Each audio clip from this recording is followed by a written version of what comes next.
Guys, मेरा नाम सक्षम डोबरियाल है। ये एनआरएक्स नॉलेज चैनल है जहाँ पर मैं बातें करता हूँ हमेशा की तरह ड्रग्स के बारे में और उनकी चीज़ों के बारे में बताता हूँ। अब जैसा कि मैं एक फार्मासिस्ट हूँ और मेडिकल फील्ड से हूँ, तो अब मैंने एक नई चीज़ भी बनाई है। वो सब मैंने मेडिकल फील्ड वालों के लिए बनाई है कि जो भी मेडिकल फील्ड में ऑल ओवर द वर्ल्ड जो रिसर्चेज हो रही हैं, कुछ नई रिसर्चेज आई हैं जो भी मुझे सबसे अच्छी लग रही हैं, तो उन रिसर्चेज के बारे में मैं आपको बताने की कोशिश कर रहा हूँ हिंदी में जितनी भी चीज़ें रह रही हैं। और अभी मैं आपको एक नई कुछ इन्फॉर्मेशन देना चाहता हूँ मेडिकल फील्ड से रिलेटेड। तो अभी जो मैं देख रहा हूँ कि मेरे पास एक रिसर्च आई थी जो मैंने पढ़ी थी, वो ये है कि एक नया ड्रग आया है जो कोलेस्ट्रॉल लेवल ब्लड में कम करने की ताकत रखता है। वो नए ड्रग के बारे में आज मैं आपको थोड़ी इन्फॉर्मेशन दूंगा कि वो कैसे काम कर रही है। एज मैं मेडिकल न्यूज़ अपडेट करता रहूँगा ऐसे ही अपने चैनल पे। तो मैं आज आपको बताता हूँ उस ड्रग के बारे में कि वो कैसा कौन सा एक नया मेडिकल ड्रग आया है, ठीक है, और किसने उसको मतलब अभी किसने डिस्कवरी या फिर बताई गई है कौन सी जगह, ये कॉलेज ने या फिर कोई भी जो भी उनकी इंस्टीट्यूशन है, उनके बारे में आपको पूरी चीज़ें मैं जानकारी दूंगा। तो सबसे पहले अगर हम बात कर लें इस न्यूज़ के बारे में, तो ये वैसे नवंबर 17, 2022 को आई है। और इस न्यूज़ के अनुसार ये जो मतलब इनके जो मैं कह सकता हूँ जिन्होंने इनके बारे में बताया गया, वो यूनिवर्सिटी हॉस्पिटैलिस क्लीवलैंड से ये न्यूज़ आई है। उनकी ये न्यूज़ आई है कि एक ऐसा रिसेप्टर पे हम काम कर रहे हैं, ये इन्होंने काम किया है जिसमें उन्होंने ये बताया है कि उन्होंने ब्लड में कोलेस्ट्रॉल लेवल को कम करने के लिए एक नई दवाई बनाई है। अब ये नई दवाई जो है ये पुरानी दवाइयों से थोड़ी अलग है और ये कैसे काम कर रही है उसके बारे में मैं आपको बताऊंगा। तो सिंपली ये बात आई है कि स्टैटिन्स नाम की दवाइयाँ बहुत प्रचलित हैं कोलेस्ट्रॉल को कम करने के लिए। बहुत सारी और भी दवाइयाँ हैं जो कि इस्तेमाल होती हैं, पर जो स्टैटिन्स नाम की दवाइयाँ हैं बहुत टाइम से इस्तेमाल होती हैं कोलेस्ट्रॉल के लिए। असलियत में जो स्टैटिन्स रहती है आपको पता हो HMGO CoA रिडक्टेस नाम की एंजाइम पे काम करती हैं और मेवलॉनिक एसिड जो रहता है उस पाथवे पे काम करके उसको ब्लॉक करते और आगे फर्दर कोलेस्ट्रॉल को नहीं बनने देती हैं। लेकिन अब ये HMGO CoA रिडक्टेस एंजाइम की जगह हम एक नए रिसेप्टर पे फोकस कर रहे हैं और वो जो नया रिसेप्टर है जिस पे हम फोकस कर रहे हैं वो है PCSK9 रिसेप्टर। अब ये PCSK9 रिसेप्टर के बारे में ये बताया गया है कि ये जो नया ड्रग है ये PCSK9 रिसेप्टर को इनिबिट करेगा और इनिबिट करने से क्या होगा कि ये ब्लड में जितना भी कोलेस्ट्रॉल है उसको 70% चूस के मतलब कि सक करके कंज्यूम करके बॉडी से बाहर निकाल देगा। अभी ये जो यूनिवर्सिटी ऑफ क्लीवलैंड है इसने जो रिसर्च की है तो इन्होंने अपने माइस मॉडल्स पे टेस्ट किया है, तो उन्होंने ये देखा कि 70% ब्लड कोलेस्ट्रॉल लेवल कम करा है, ब्लड में कोलेस्ट्रॉल कम करा है, ठीक है। और ये PCSK9 रिसेप्टर जो होते हैं ये आपके ऐसे जो प्रोटीन रिसेप्टर्स होते हैं ये आपके LDL रिसेप्टर पे होते हैं, लो डेंसिटी लिपोप्रोटीन रिसेप्टर पे काम करते हैं रहते हैं ये वाले। अब इसी को बंद करने से हम क्या कर सकते हैं कि हम ब्लड से जितना भी कोलेस्ट्रॉल है उसको एकदम कंज्यूम करके सक करके निकाल सकते हैं। ऐसा इसका मैकेनिज्म है, मैं आपको बताऊं तो ऐसा है जैसे मैं आपको बता रहा हूँ।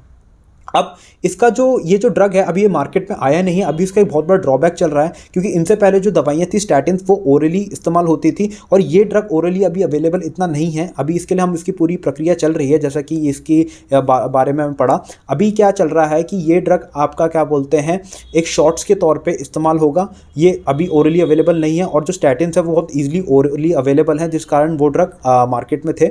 अब इनको रिप्लेस करने के लिए अभी सबसे बड़ी दिक्कत ही यही आ रही है कि अभी इनको शॉर्ट्स की जगह अवेलेबल कि हमें ओरली इनको कैसे अवेलेबल करना पड़ेगा। तो चलिए हम जान लेते हैं कि PCSK9 रिसेप्टर पे ये कैसे काम कर रहे हैं, इस पे क्या काम है। तो जहाँ तक इसकी न्यूज़ है तो इन्होंने बताया कि ये बॉडी के अंदर बहुत सक्सेसफुली कोलेस्ट्रॉल लेवल कम कर रहा है ब्लड के अंदर जब ये PCSK9 रिसेप्टर को बंद कर रहा है बॉडी के अंदर, ठीक है। और इसको बिल्कुल शॉट्स की तरह एडमिनिस्ट्रेट करा जाएगा अभी शुरुआती दौर पर, अगर हम इसकी क्या बोलते हैं ओरल ड्रग फॉर्म में नहीं होगा तो, ठीक है। तो अभी यही देखा गया है कि ये LDL रिसेप्टर पे जाके बॉडी में जा रहा है, काम कर रहा है और जो ये कह रहा है कि कोलेस्ट्रॉल का जो सीरम लेवल है उसको बहुत कम कर दे रहा है। और जिस कारण क्या है कि कोलेस्ट्रॉल के अगर बहुत ज़्यादा अगर आपका बढ़ जाता है या फिर हाइपर कोलेस्ट्रीमिया मैं कहूँ, जैसे हाइपर ज़्यादा हो गया कोलेस्ट्रॉल, बहुत कोलेस्ट्रॉल चीज़ हो गई, मिया मतलब ब्लड हो गया, तो उसको ये कम कर देगा, ठीक है। अभी PCSK9 रिसेप्टर पे और भी कुछ मॉलिक्यूल्स का इस्तेमाल करा जा रहा है जो कि इस रिसेप्टर को बंद कर देंगे। उसमें सबसे अलग सबसे कॉमन मॉलिक्यूल जो हमने कॉमनली एक गैस भी है वो है नाइट्रिक ऑक्साइड। और नाइट्रिक ऑक्साइड के इसमें बताया गया है कि वो ब्लड वेसल्स को डायलेट कर देंगे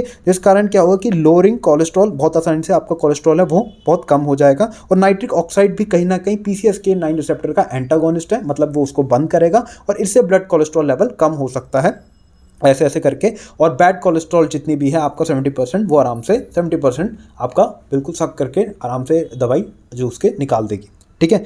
अब एक और चीज़ ये भी आई है इनकी यूनिवर्सिटी से, इन्होंने एक और चीज़ भी क्लेम करी है PCSK9 रिसेप्टर्स के बारे में।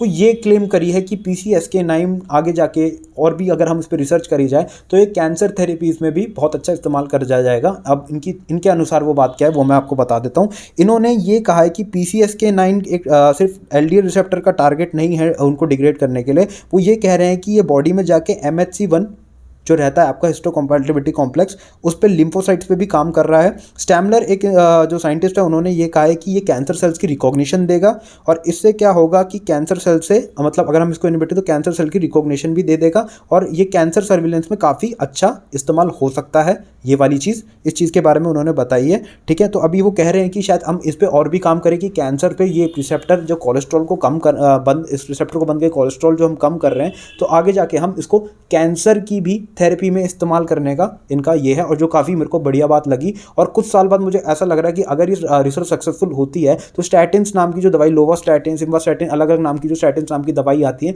वो बहुत जल्दी रिप्लेस हो जाएंगी, क्योंकि ये बहुत ही अच्छा ड्रग मेरे को लग रहा है कि काम आएगा और बहुत ही अच्छी तरीके से काम कर रहा है। अभी हम थोड़ा ये भी है कि इसके अभी साइड इफेक्ट्स क्या रहेंगे वो तो देखी जाएगी बात की क्या रहेगा, बट अगर ये ड्रग मार्केट में आता है और उसके कम से कम साइड इफेक्ट्स रहते हैं तो ये बहुत ही बढ़िया बात होगी कि एक नया ड्रग आया है जो कि कोलेस्ट्रॉल के एंटी हाइपर कोलेस्ट्रीमिया इन सब प्रॉब्लम्स में काम कर रहा है। और बहुत अच्छी बात भी है कि स्टैटिन्स को जो इतने टाइम से ड्रग चल रहे हैं उनको रिप्लेस करने के लिए कोई ड्रग बना है, तो काफ़ी अच्छी बात है इस चीज़ के ऊपर। और मुझे काफ़ी सही लगी ये वाली चीज़। ये काफ़ी नवंबर 17, 2022 को पब्लिश हुई थी। ये मैंने इसको पढ़ा था, फिर मैंने सोचा मैं आपसे शेयर करूँ। मैंने अपने लिंक्डइन पे भी डाला था, बट मैंने सोचा इसकी वीडियो बना के आप सबको डालूँ। और ये काफ़ी सही चीज़ है कि ऐसे ड्रग्स मार्केट में आ रहे हैं जो पुराने ड्रग्स को रिप्लेस कर रहे हैं। कोशिश यही रही, मैं भी यही चाहता हूँ कि इस ड्रग का कम से कम साइड इफेक्ट्स रहें और ये मार्केट में आए और बस हमें स्टैटिन्स के अलावा भी कोई नई ड्रग थेरेपी मिले, क्योंकि एक नया ड्रग प्रोटीन मॉलिक्यूल को टारगेट करके बनाया जा रहा है तो काफ़ी अच्छी बात है। तो ये काफ़ी अच्छी बात है।